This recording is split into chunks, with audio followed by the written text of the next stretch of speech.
Break Fix's History of Motorsports series is brought to you in part by the International Motor Racing Research Center, as well as the Society of Automotive Historians, the Watkins Glen Area Chamber of Commerce, and the Argetsinger family. Remember when they beat the Cup Boys? Ray Elder, the Racing Farmers, and the Rise of the NASCAR Winston West Series by Daniel Simone. Shortly after the NASCAR Hall of Fame class of 2025 nominees were announced, two-time Daytona 500 winner and NASCAR Hall of Famer Dale Earnhardt Jr. posted, Ray Elder won 6 NASCAR Winston Series championships in 1969, 70, 71, 72, 74, and 75. Ray Elder would compete with the NASCAR Cup regulars when they ran at Riverside and beat them in 71 and again in 72. Yet Ray Elder was not one of the nominees. Throughout the 1960s and 70s, the Elder family raced and grew alfalfa, beans, and cotton in their farm in tiny Carothers, California. With Ray at the wheel, older brother Richard atop the pit box, and father Fred handling ownership, the Racing Farmers dominated the competitive NASCAR Winston West Series for years. They also held their own when NASCAR Cup Series regulars visited Riverside. Elder finished in the top 5 on 8 occasions from 1971 to 1976, claiming 2 victories. Elder and fellow Winston West competitors such as Herschel McGriff, Dick Brown, Jimmy Insolo, and Jack McCoy helped facilitate the growth and development of NASCAR west of the Rocky Mountains. It wasn't too long after the Racing Farmers returned to the fields that a new crop of West Coast stars began to compete full-time and win championships at the national level in the NASCAR Cup Series. Daniel J. Simone earned his PhD in American history from the University of Florida in 2009, where he wrote his dissertation, Racing Region and the Environment, A History of American Motorsports. From 2010 to 2015, Dr. Simone taught world history and environmental history at Monmouth University in New Jersey, and in 2016, he was hired as curator of the NASCAR Hall of Fame in Charlotte, North Carolina, and held that position through 2021. The following year, Dr. Simone was tabbed to assist the New York Historical Society Museum and Library, where he co-processed the Women's Sports Foundation collection and developed content for digital exhibition. Dr. Simone is on the editorial board of the Journal of Motorsports Culture and History and serves on the Indianapolis Motor Speedway Hall of Fame voting committee. NASCAR held its first season in 1948. That inaugural season primarily featured modified and roadster competition. In 1949, the strictly stock division was formed, the predecessor of today's Cup Series. The following year, NASCAR head William H.G. Big Bill France Sr. renamed the strictly stock division as the Grand National Series. Most events were held in the Southeast, with a handful in the Northeast and Midwest. The following year, in 1951, well aware of stock car racing's growing national popularity, France sanctioned Grand National races out west for the first time, scheduling 5 events in California. The Grand National Series returned to California in 1954, and that same year, a new division, the NASCAR Pacific Coast Late Model Division, was instituted. Teams and drivers in regionally and locally sponsored stock cars competed mostly in California, with occasional events in Oregon and Washington. During the 1950s, Pacific Coast Division drivers did occasionally venture east to race in Grand National events. And beginning in 1959, it was not uncommon for West Coasters to trek to Florida to take a stab at qualifying for the Daytona 500. Early on, West Coast racers Marvin Panch and Dick Rathman found success in the Grand National Division. From 1956 through 66, Panch claimed 21 poles and placed in the top 5 96 times in just over 200 events. Included in his 17 wins, Panch won the 1961 Daytona 500, driving for brilliant mechanic Smokey Yunick, and swept a pair of races at Atlanta with Wood Brothers Racing in 1965. His final win came driving for Petty Enterprises at Charlotte in 1966. Rathman competed in 3 full seasons in the Grand National Division from 1952 through 54, finishing 5th, 3rd, and 4th in the points. He tallied 13 wins. Rathman also ran well in open wheelers, placing 4th in the 1956 Indy 500 and claiming pole at Indy the following year. Some of the early greats of the Pacific Coast Late Model Division included Lloyd Dane. He won the first championship in 1954 and prevailed again in 56 and 57. California's Eddie Gray won in 58, 61, and 62. Yes, racing is a family sport. Ron Hornaday Sr. was back-to-back champion in 1963 and again the following year. By the mid-1960s, however, the stage was set for a new group of West Coast drivers to take over the series. Ray Elder always insisted that his success was the team success. And during interviews, Ray would always refer to the team and use we instead of I. Here's Ray Elder in the racing farmer's story.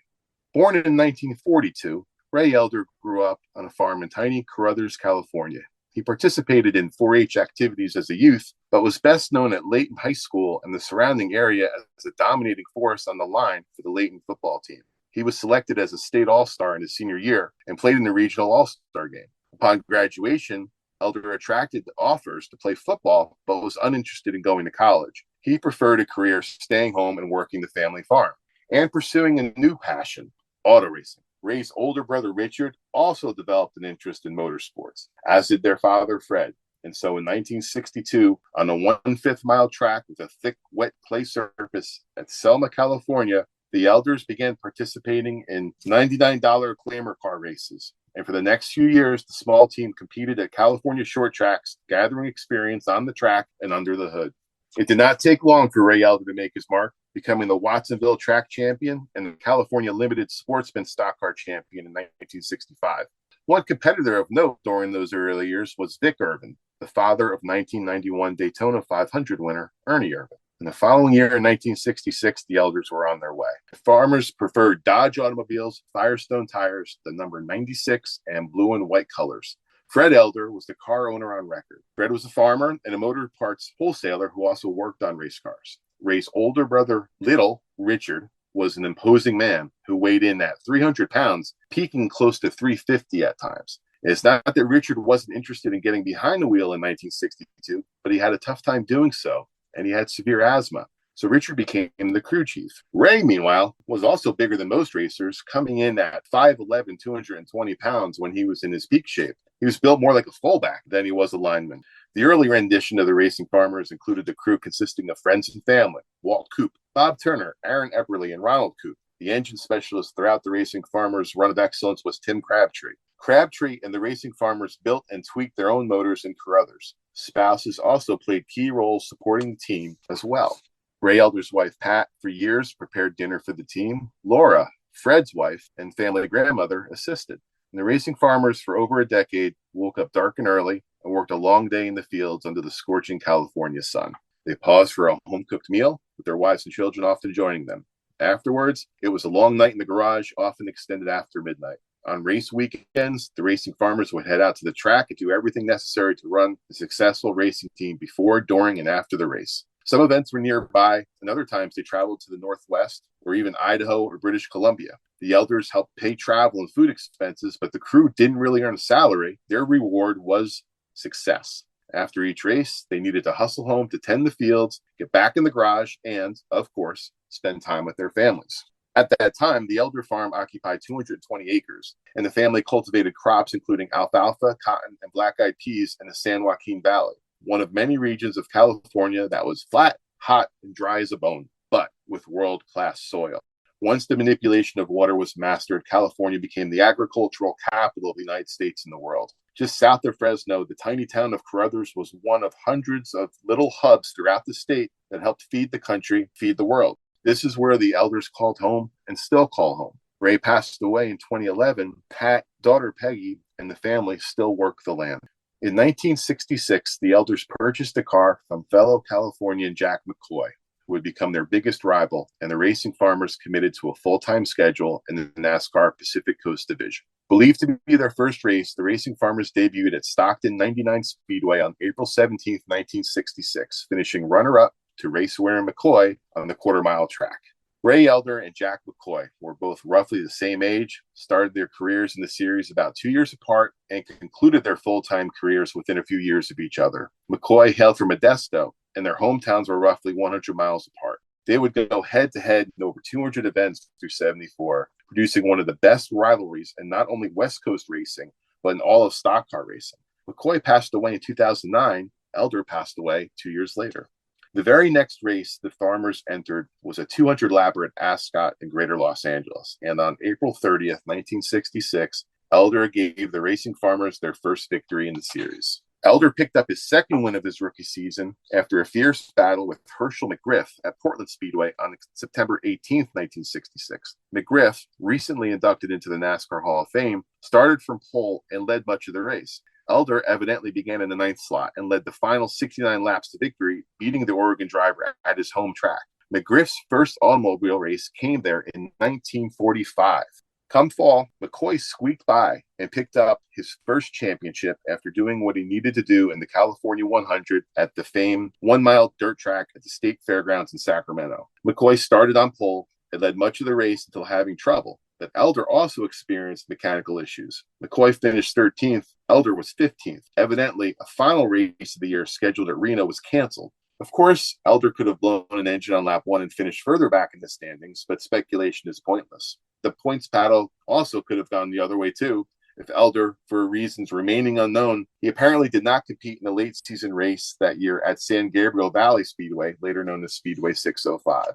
Pre-1970s, NASCAR late model Pacific Coast records can be incomplete, inaccurate, and murky. Many forms of motorsports suffer from this problem. Today, research is still being conducted to fill in blanks. And as many are aware, points distribution was and remains the most contentious aspect of motorsports, all types and at all levels and throughout the globe. Most series over the decades have rewarded consistency. NASCAR's Cup Series, for instance, through 2003, adopted that method. And in some instances, consistency can and will overcome dominating seasons.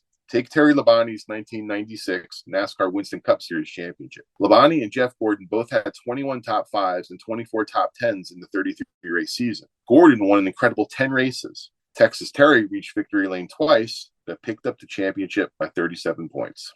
Ultimately, in following seasons, Elder's remarkable consistency and commitment to competing in every race on the schedule, year in and year out, paid dividends in the fall at each season's end. This proved critical for the racing farmers in their eventual run of claiming 7 championships in 8 years. But in this first year, he finished second to McCoy by 18 points. Yet Elder was 1966 Rookie of the Year and also voted as Series' most popular driver.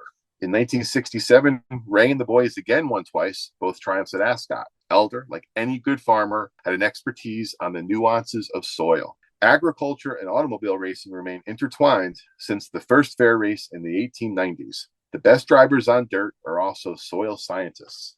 Ascot in particular suited his smarts as well as his smooth yet hard-charging driving style. The 1967 champion, Scotty Kane, won 5 races, including 3 in a row in the middle of the season.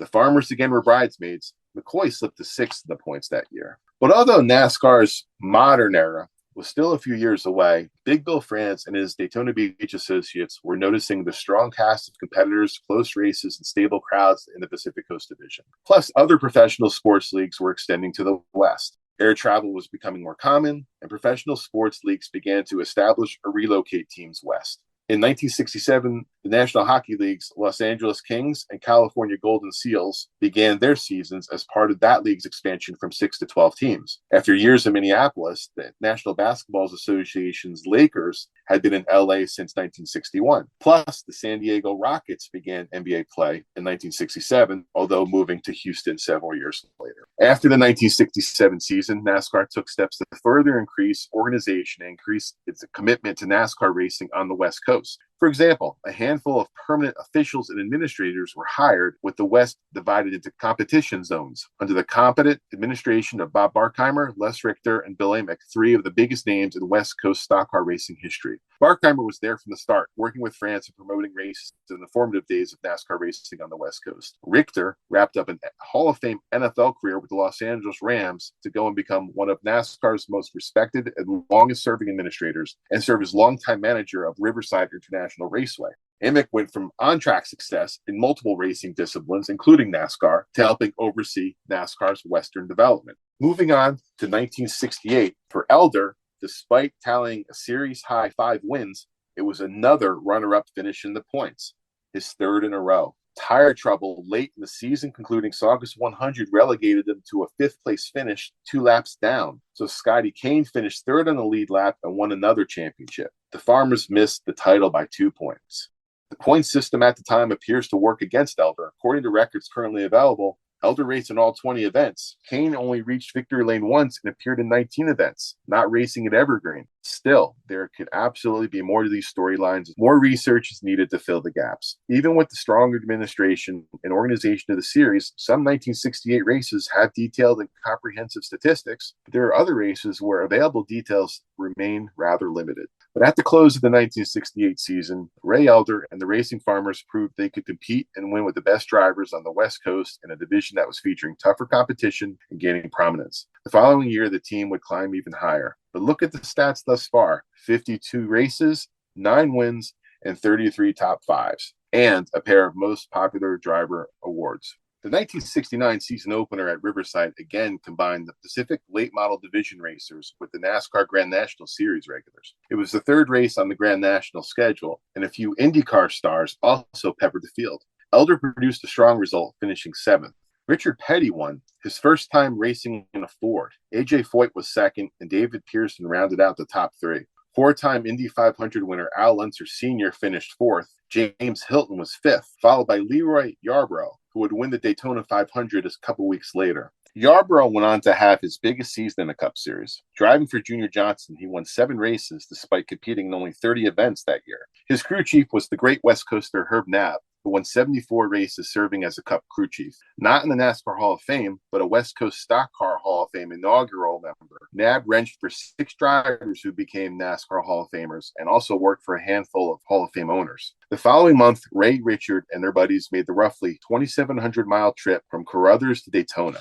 After an impressive 8th place showing in the qualifying race, they took 10th in the 500. At the time, it was the fastest the farmer had to race in his career. Buddy Baker qualified at 188.901 miles per hour in a car prepared by NASCAR Hall of Fame multiple-year nominee Ray Fox. Speeds on the high banks of Daytona were far greater than top speeds at the quarter-milers the farmers were accustomed to. So early in the 1969 season, Elder starts to make some noise on the Grand National scene, and after Daytona, the Racing Farmers had over 2 months to get ready for the Pacific Coast Division race at the 1-mile dirt track at the California State Fairgrounds in Sacramento on April 27th. Elder finished 5th. The iconic track was one of the West's most important venues, and as one spectator recalled, the track was well prepared with few ruts and little dust. There were multiple grooves with cars running low, middle, and high grooves. But its days were numbered. Great racing seized the track after 1970. It is now a shopping center.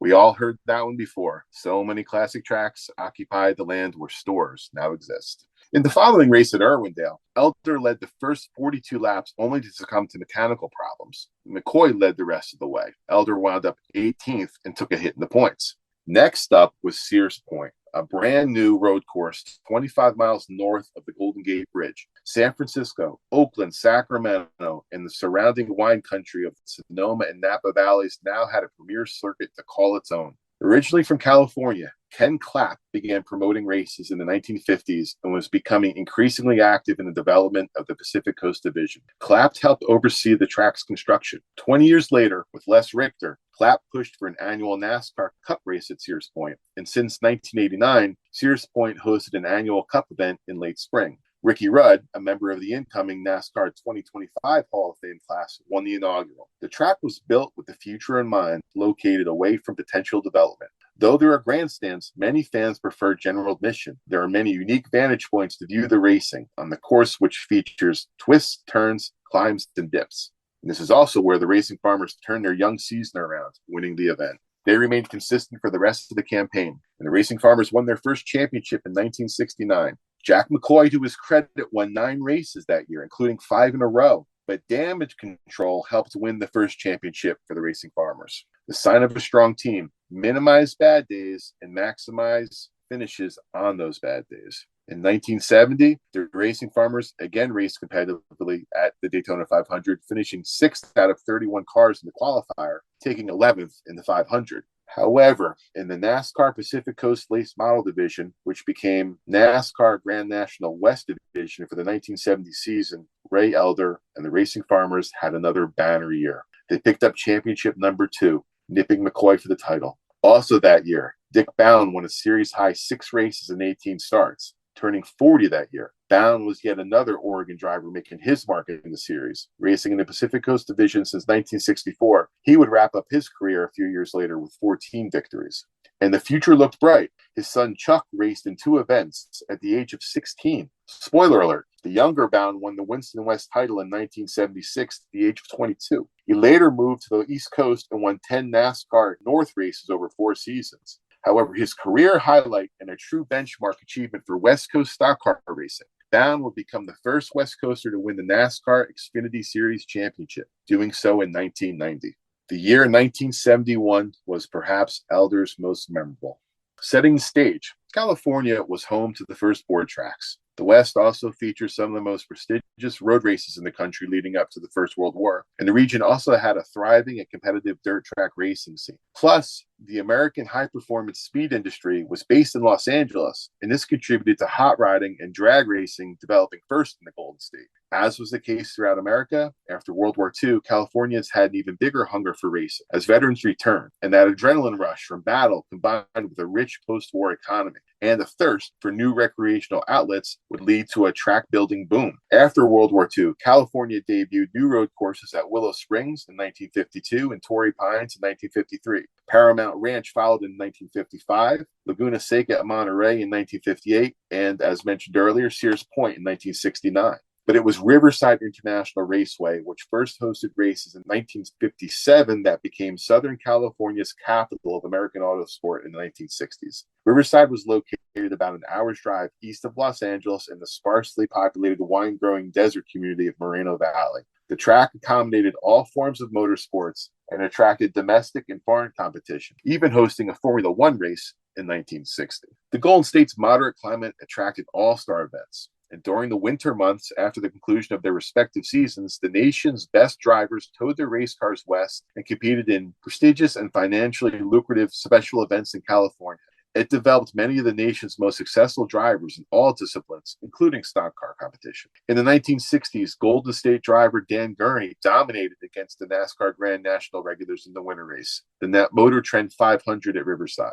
He won in 1963, driving the famous number 28 Ford for the Holman Moody team. Gurney then won in 64, 65, and 66, driving for the Wood brothers. Fellow Californian Parnelli Jones broke the streak in 1967, but the Wood brothers and Gurney did it again in 68. The domination ended after Gurney's Wood brothers Mercury blew an engine early in the 1969 event that Richard Petty won that year. Beginning in 1970, two races were held at Riverside through the 1988 season, except in 81 where there were three races, and in the final year for the track in 1988 when there was one event on the Winston Cup schedule.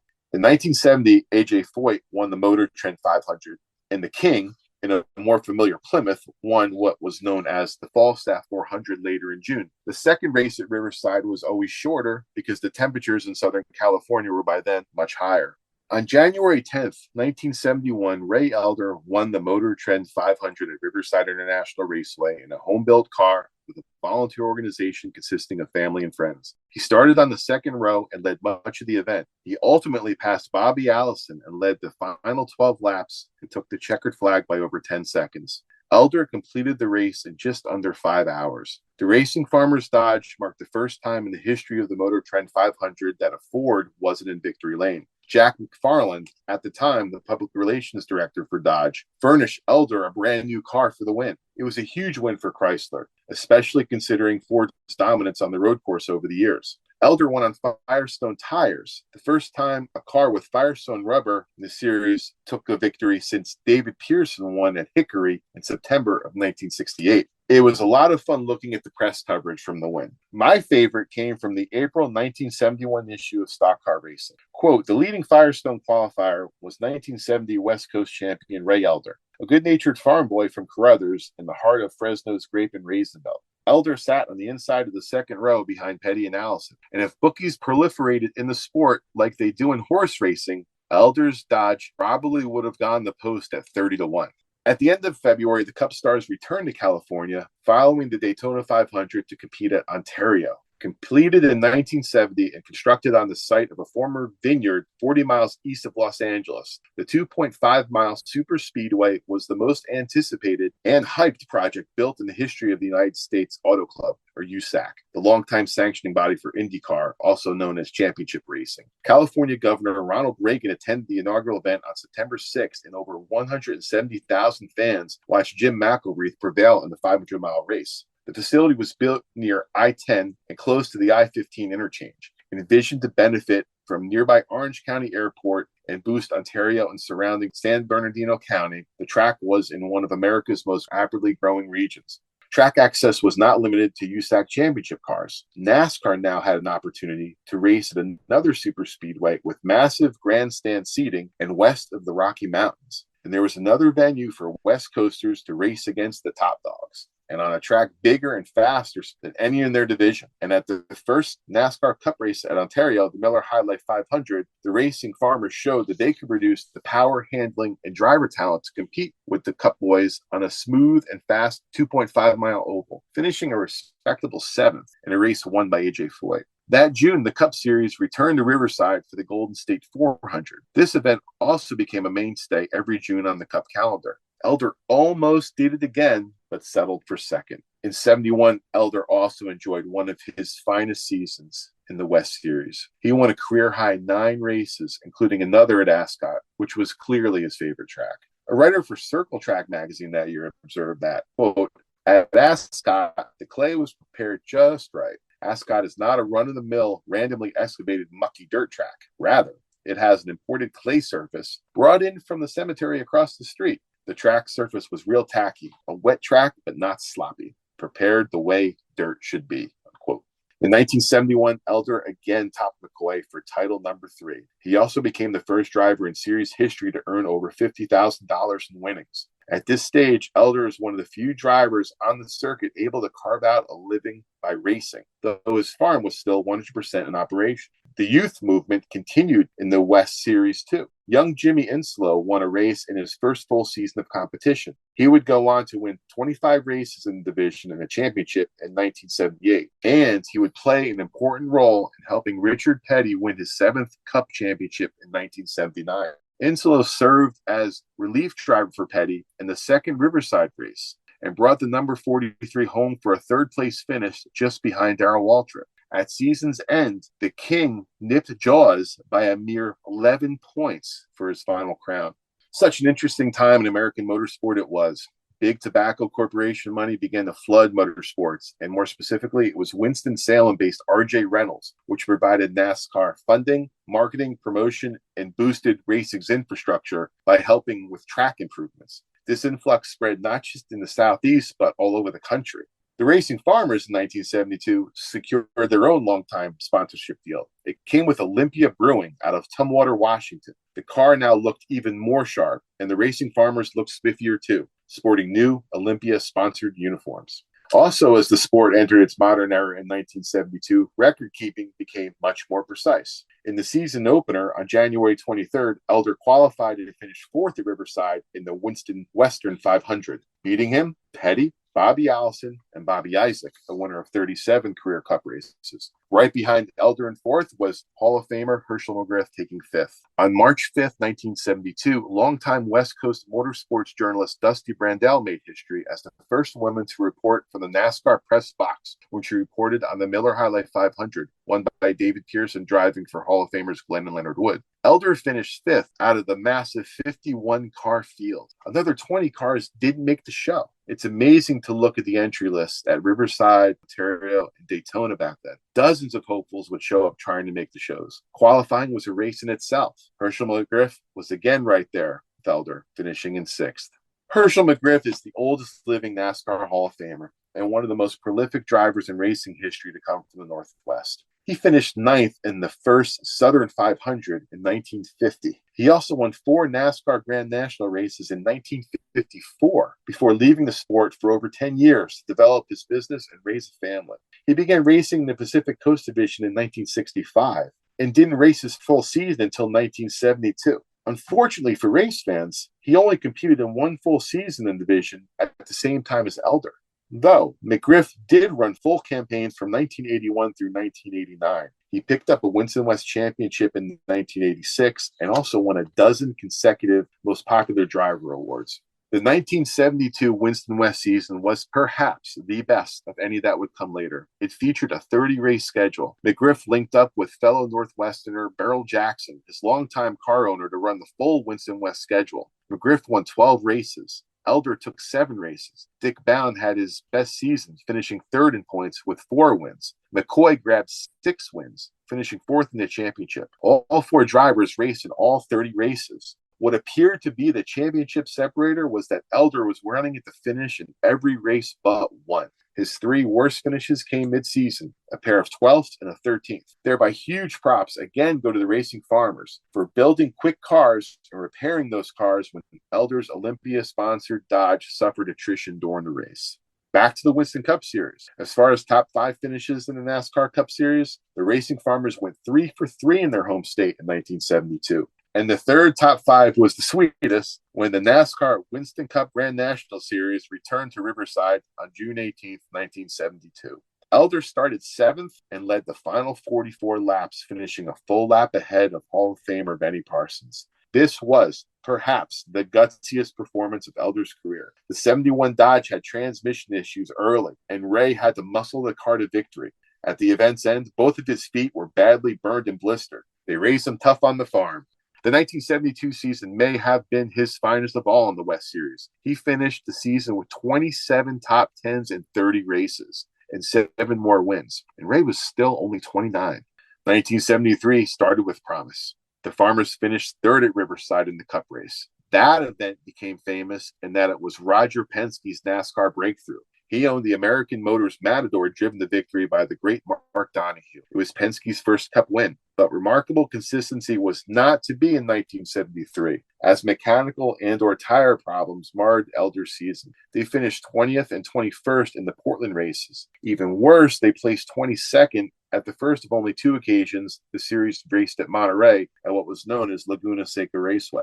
Ken Clapp was gaining a stronger presence in NASCAR and pushed for that race to take place. Clapp eventually took on major roles with NASCAR. He became vice president of Western operations for nearly 20 years, followed by vice president of marketing development until his retirement in 1999, at which time he became a senior consultant. Clapp also played a critical role in bringing NASCAR Cup stars to Japan for exhibition races in the 1990s. Very important in that he provided the creative vision for the development and the creation of the NASCAR Truck Series. Clapp's role in promoting NASCAR's growth and development in the West and worldwide cannot be overstated. Involved with the sport for over 7 decades, he surely will be considered for the NASCAR Hall of Fame Landmark Award.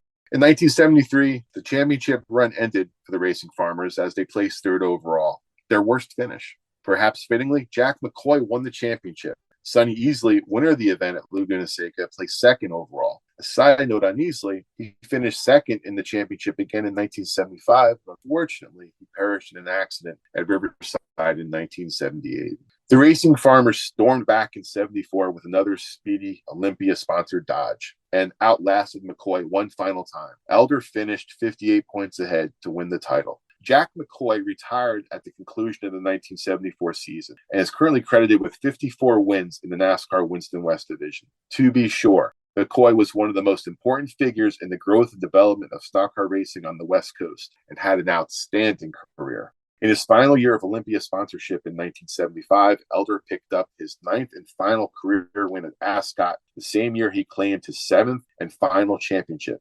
Ascot, that track's days, like others mentioned in this presentation, were numbered. In 1990, legendary LA Times Motorsports correspondent Shav Glick had seen it all in his decades of writing about the West Coast racing scene. He described the track to a T as he reminisced in 1990 as the track was in the process of being closed. Ascot Park is no Taj Mahal. It's a grubby little place with a half-mile oval laid out on a dump site in south central Los Angeles. Its demise, brought on by inevitable urban and industrial development, will leave a void for Southern California motor racing enthusiasts who have seen the Ontario Motor Speedway, Riverside International Raceway, and drag strips disappear in recent years for similar reasons, unquote. Ontario never had a chance. As the 1970s progressed, the Indianapolis of the West continued to draw sizable crowds and put on exciting races while accumulating massive debt. The track's days were numbered. Ontario defaulted on bonds in 1972. By October 1980, the track was in foreclosure and $25.5 million in debt. The following year, the Chevron Land Development Company purchased the property. Riverside would be engulfed by sprawl as well, holding its final race in 1988. You guessed it, a shopping mall was put in. All parts of the country have lost countless racetracks due to various issues, most environmentally related, urban and suburban sprawl, noise pollution complaints. road construction, to name a few. California probably lost more venues than any other state. Numerous tracks in California and the Pacific Northwest, venues which featured so many superstars in their speedy cars, are long gone, with little to show for their existence today. But during the era of the racing farmers, Western short tracks, dirt and paved palaces of speed, served as vital venues in the growth and development of stock car racing on the West Coast and provided exciting racing time and time again as the NASCAR Pacific Coast Division morphed into the NASCAR Winston West Series. After the 1975 season, Olympia did not renew its sponsorship with Elder. The racing farmers returned to the fields. For 1976, Elder stepped away from full-time competition, and the Elders sold their racing equipment. Ray Elder returned in 1978 for one final full season, driving a red number 32 car owned by Dave Hill with Bill Morehart as crew chief. He picked up 2 final wins, the last one coming at now-defunct Langley Speedway in British Columbia, Canada. He finished 3rd in the points in 1978 behind champion Jimmy Enslow and Bill Schmidt, another up-and-comer who won the title the previous year and would do so again in 1979, finished 2nd in 78. Elder raced in a handful of races over the ensuing years, but continued to farm the family land and eventually opened a mini-mart with Pat. The store closed not that long ago. In 1990, Elder was selected to the Fresno Athletic Hall of Fame. In 2002, he had perhaps his greatest honor thus far, being selected as a member, with some of the people listed earlier, of the inaugural class of the West Coast Stock Car Racing Hall of Fame. Elder was recently announced as one of the nominees for the Motorsports Hall of Fame of America in Daytona Beach. In 1975, Ray Elder and the Racing Farmers won a special event in Ascot by an incredible 7 laps.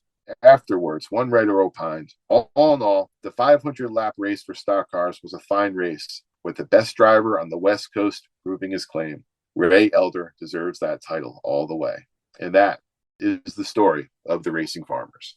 This episode is brought to you in part by the International Motor Racing Research Center. Its charter is to collect, share, and preserve the history of motorsports, spanning continents, eras, and race series. The center's collection embodies the speed, drama, and camaraderie of amateur and professional motor racing throughout the world. The center welcomes serious researchers and casual fans alike to share stories of race drivers, race series, and race cars captured on their shelves and walls and brought to life through a regular calendar of public lectures and special events. To learn more about the center, visit www.racingarchives.org.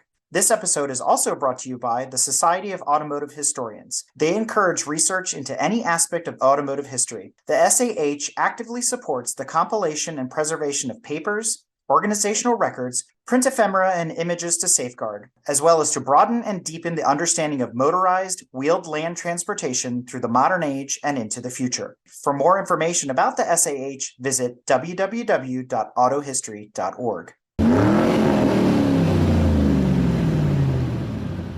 We hope you enjoyed another awesome episode of Break Fix Podcast, brought to you by Grand Touring Motorsports. If you'd like to be a guest on the show or get involved, be sure to follow us on all social media platforms at Grand Touring Motorsports. And if you'd like to learn more about the content of this episode, be sure to check out the follow-on article at gtmotorsports.org. We remain a commercial-free and no annual fees organization through our sponsors, but also through the generous support of our fans, families, and friends through Patreon. For as little as $2.50 a month, you can get access to more behind-the-scenes action, additional pit stop minisodes, and other VIP goodies, as well as keeping our team of creators fed on their strict diet of Fig Newtons, gummy bears, and Monster. So consider signing up for Patreon today at www.patreon.com/GT Motorsports. And remember, without you, none of this would be possible.